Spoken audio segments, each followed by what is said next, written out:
बच्चों, जन्मदिन नामक इस पाठ का प्रारंभिक भाग को हमने पहले पढ़ा था।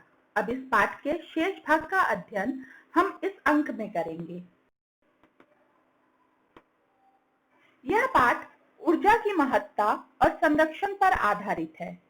पाठ का संक्षिप्त परिचय फिर से आपके सामने प्रस्तुत करती हूँ। तत्पश्चात हम इस पाठ के शेष भाग को पढ़ेंगे। बबलू एक शरारती लड़का था जो अपने आप में ही मस्त रहता था। अक्सर नल खुला छोड़ देता था, पानी बहता रहता। वह कूलर, बल्ब, पंखा आदि कभी भी बंद नहीं करता था। माता पिता, स्कूल के शिक्षक सभी उसे समझाते रहते, परंतु उस पर कोई असर नहीं पड़ता था। एक बार वह अपनी मौसी की बेटी के जन्मदिन पर उनके घर पहुंचता है, जहां पर पसरा सन्नाटा देखकर वह बहुत दंग रह जाता है। आइए अब इस कहानी के शेष भाग को हम ध्यान से सुनते हैं।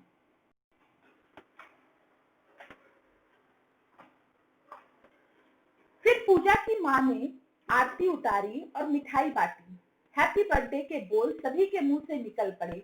धमा चौकड़ी के बीच बच्चों ने गुब्बारे फोड़े। सभी गुब्बारे और टॉफियों पर टूट पड़े। कुछ देर के लिए सब गर्मी की परेशानी भी भूल गए। कुछ देर बाद शीला मौसी बोली, अच्छा बच्चों, अब धमा चौकड़ी बंद करो, सबका खाना लग गया है, आओ जल्दी करो। सब खाने की मेज पर पहुंच गए। इस बीच बबलू को बहुत जोरों से प्यास लग गई, मगर शायद पानी ना होने से सभी के गिलास आधे ही भरे हुए थे।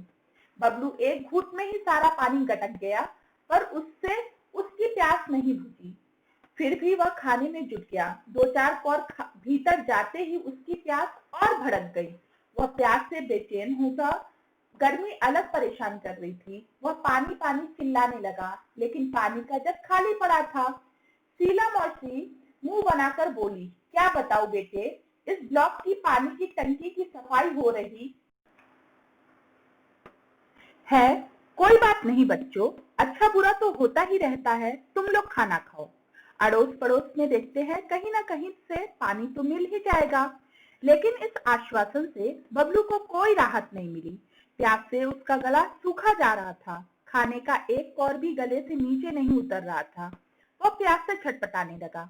आज पहली बार प्यास का अनुभव करने से तो उसे पानी मिलने वाला नहीं था।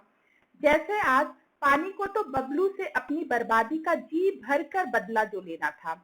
अब तो बबलू क्या तमाम बच्चों का धैर्य जवाब देने लगा था। तभी एक चमत्कार हो गया। अचानक बिजली आ गई। कूलर, पंखे चलने लगे। कमरा बिजली की रोशनी से जगमगा उठा। सभी बच्चे खुशी से चिल्ला उठे। मगर बिजली आने भर से तो प्यास बुझने वाली नहीं थी। अंकल को भी अचानक कुछ याद हो आया। वे खुशी से बोले, अरे बच्चों, मैं तो भूल ही गया था कि बड़े वाले पानी के कूलर में पानी भरा हुआ है। अगले ही पल वहां का दृश्य बदल गया। कमरा ठंडी हवा से भर गया। बच्चे बड़े सब ठंडे पानी के साथ चटपटे भोजन का स्वाद लेने लगे। बबलू की तो बाहें भी खिल उठी। चलने से पहले शीला मौसी और माँ एक दूसरे को देख कुछ मुस्काए। इस मुस्कुराहट के पीछे छिपा रहस्य बबलू नहीं समझ पाया। घर पहुंचने पर माँ को बबलू किसी सोच में डूबा दिखाई पड़ा। बबलू कुछ नहीं बोला। शीला मौसी के यहाँ जो घटना हुई वह अब भी उसकी आंखों के आगे झूम रही थी। अपने आंगन की गौरैया की प्यास से खुली चोंच, बाहर सड़क की नाली में जीभ निकाले हाफता हुआ टॉमी, शीला मौसी के यहाँ प्यास से सूखता उसका गला, पंखा कूलर जरा देर के लिए बंद रहने पर बहता पसीना, बहुत कुछ। नहीं, अब वह ऐसा कुछ भी नहीं करेगा। माँ, कल से मुझे आंगन में किसी बर्तन में पानी भरकर रखना है। माँ हंसकर बोली, तेरे कारण पानी बर्बाद होने से बचे तब न रखे। माँ, अब पानी की एक बूंद भी बर्बाद नहीं करूंगा। बबलू आत्मविश्वास से भरकर बोला। मगर बबलू कभी यह जान नहीं पाया कि शीला मौसी के यहाँ जन्मदिन की पार्टी में जो कुछ हुआ वह एक नाटक मात्र था, उसे सबक सिखाने के लिए।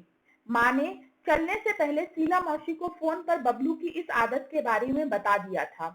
शीला मौसी ने भी कुछ करने का भरोसा दिया था। उन्होंने यही नाटक किया जो कि पूरी तरह कामयाब रहा।